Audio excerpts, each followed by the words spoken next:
Folks, hello and welcome to the Tavern Chat podcast, vidcast, cast. I'm your host, Eric Tenkar, your bartender in the OSR. So this is a little bit like bonus content because tonight at 8 p.m., Joe the Lawyer and myself should be doing our Iron Rations live stream. But this news came out late last night, and I figured it should get up. Paizo released a statement recognizing the United Paizo Workers. So, and then there's a little extra tidbit from Wired. But this article is from gamingtrend.com. I will link it in the show notes. Um, October 21st, 2021, Redmond, Washington. Paizo is pleased to announce it has voluntarily recognized United Paizo Workers Union, which is affiliated with the Communication Workers of America, the CWA. CWA is a large union. We look forward to working with the union to continue and expand our efforts to make Paizo a better place to work and to ensure that Pathfinder and Starfinder products continue to exceed gamer expectations for many years to come, said Jeff Alvarez, president of Paizo. The next steps will involve the United Paizo Workers, UPW, union electing their bargaining representatives and then meeting with Paizo management to negotiate terms for a collective bargaining agreement. We expect this process to take some time, but we are committed to the effort and hope to settle a contract in due course. Until an agreement is reached, the Paizo staff continues to focus on creating amazing Pathfinder and Starfinder products. Paizo has always been about creating awesome games. We look forward to the changes that unionization will bring to the company. And it says, please join us on this journey by following the UPW on Twitter. And stay tuned for further updates. Yeah, I'm sure they were thrilled to have to put that out. But they recognize the union. Now, there's a lot of things that could mean in the future for the industry. Something to look at. Again, this is a step into gaming for big unions, right? Now, why Paizo? Because Paizo is the number 2 gaming company, right? Wizards of the Coast is number 1 now. Wizards claims that they have a lot of employees. I'm not sure if that number of employees is Wizards or Hasbro employees, but in any case, interesting article on Wired from my good friend, and I say that certainly facetiously, Cecilia D. Anastasio. She's the one that did the Garricon expose a couple of years ago, and the Gail Gygax, and the Eric Tenkar, because I wouldn't answer her fucking questions. But this article isn't bad, and it's certainly interesting. So, like the video game industry, the tabletop RPG industry is built on the passion of hobbyists starry-eyed about receiving W-2s from their favorite escapist outlet. And then she spoke with 16 current and former workers across several tabletop RPG publishers. Most of them were anonymous.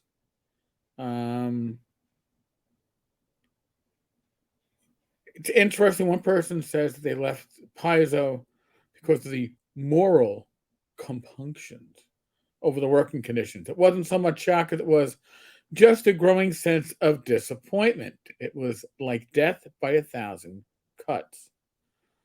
So, last week, Paizo employees announced they had formed a union with the Communication Workers of America, the first of its kind for the tabletop RPG industry. Trust me, it's not going to be the last. All right, and although I'm saying it, I'm sure I'm not the first person to say that.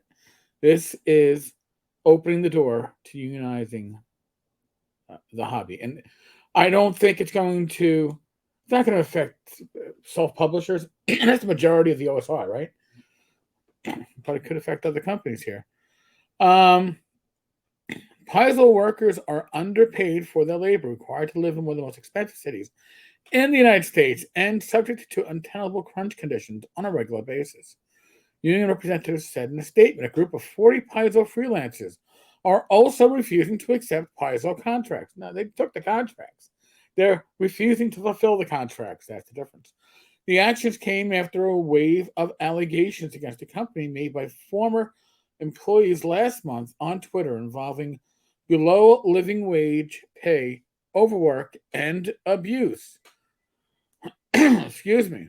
Well, let's let's go away the fact that the hobby was built on white males, and let's see. They talk about Wizards of the Coast is the exception, not the norm, because Wizards is so large.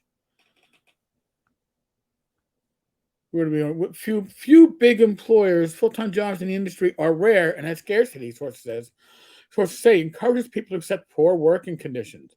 One worker said getting hired at Wizards of the Coast felt like winning the lottery, but now, after years of low pay and long hours, they even view their initial enthusiasm as naive. I can see that. Three sources recall Lisa Stevens, the CEO and co-founder of Paizo, saying she didn't understand why employees complained about poor working conditions. In fact, they recall her saying they should have been honored to work on Pathfinder because there were others out there who would do it for free. Now, here is the coming up are two interesting paragraphs. And I think this is going to bring home the unionization part, and it makes an interesting observation. Sources say Paizo has offered $35,000 for full-time jobs based in the Seattle suburb of Redmond within the last 3 years, but the average monthly rent for an apartment is $1,768. All right. I'm going to put things in perspective. My first full year as a cop, I think I made about 38. And that was my first full year was 1997. This is 25 years later. They are offering, one of the premier RPG publishers are offering full-time jobs at $35,000 in a city, a suburb of Seattle, where rents are pretty much New York City rents. You can't live in New York City at $35,000, not in a safe neighborhood. But I digress. Let's move on. One person says he recently left the company in a leadership role after 7 years, making the equivalent of $39,000 a year on hourly wages. What does that mean? I'll tell you what that means because I turned down a position when I was working retail where I would have gone from hourly to salaried, and I was told you're getting a pay raise, but when you figure out the hours you would work in that salaried position and you're not going to get overtime for over 40, you figure out what your actual hourly salary would be per hour. I was going to take a cut per hour. This was back in '94. So they figured out they were making more than 39,000. All right. There's a little misnomer going on here. You've got to read what it says. Again, the equivalent of 39,000 a year based on hourly wages. They were probably making, I don't know, 45, 50, but they were probably having to put in 50-hour work weeks, 55-hour work weeks on a regular basis. That's why they are saying they were making 39,000 a year on hourly wages, the equivalent of. Other people who spoke to Wired described making similar amounts over the past decade, and two sources say that the company's benefits have gotten worse in that time. An unspoken truth is that the cost of health care for companies goes up faster than the rate of inflation and the rest of your salary. Guaranteed. So that is certainly a hidden cost. And my union always told us, well, remember, your health care is being covered, and that actually cost has gone up 6% a year. So that's kind of like a 6% increase under your health care. Whatever. Just saying. Now, here's where it becomes interesting. And this is why where I think that this unionization becomes very interesting. The low salaries at Paizo led a number of employees to take freelance jobs from the company. Two, just to make ends meet.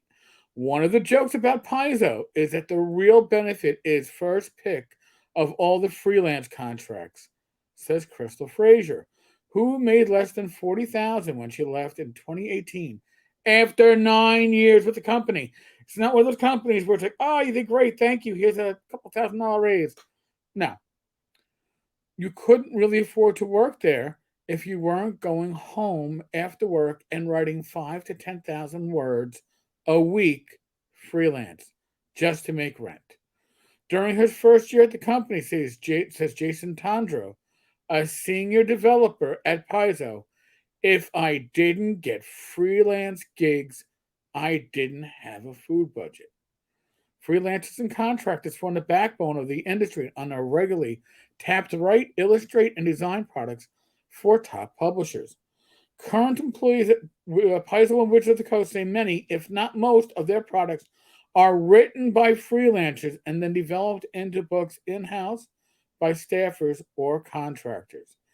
Their rates, according to over a dozen sources, are abysmal. Freelance tabletop RPG adventure writers say 5 to 12 cents a word is a common rate, which, depending on the project and the writer's speed, can amount to anything from $10 to $50 an hour of work. All right, $10 an hour is not great. $50 an hour is fucking awesome. So to say that it's abysmal and then you can make $50 an hour for your work is bullshit. All right, I'm sorry. Now, the rest of the article is it even? I don't know if it's even, but it's interesting, and you should read it and take out of it what you take out of it. But there are some dirty little secrets of the tabletop RPG industry within it. Now, I am not surprised at the abysmal rates or the lack of money. Yes, people will take jobs because, oh, I can say I work for Wizards. I can say I work for Paizo, and I'm only making $35,000 a year. But the fact that I can say I'm working for Paizo gives me geek cred, and it's like making $70,000. You can't eat geek cred. Okay, geek cred doesn't pay your rent. So just things to remember. And if you think that you're going to make a full-time salary, make gaming your full-time income, even those that are, quote, doing so, really aren't doing so for the most part, right? Interesting stuff. So I think that's actually this article exposing some of that stuff, I think is even more interesting. But now, what does that mean for the union? If your freelancers went on strike, and many of your freelancers are also your union employees, right? Who do you think was telling these freelancers, stop producing? Stop producing. We don't hand in the work.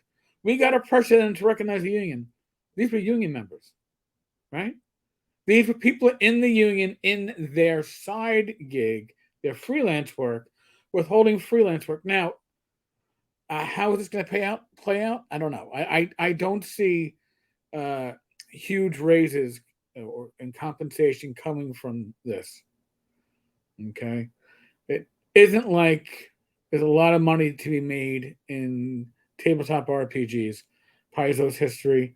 If you had done this, I don't know, 10 years ago, before Starfinder, actually, if you did this during the era of 4E, right? Paizo would have been flushing money. They were the only ones publishing a viable RPG as far as many, if not most, gamers were concerned. That's not the case now. That's not the case. And what happens next? It's going to be interesting to follow. Not what happens with Paizo, but what happens with the rest of the industry, especially Wizards of the Coast. Folks, as always, thank you for listening. Thank you for watching. I really do appreciate it.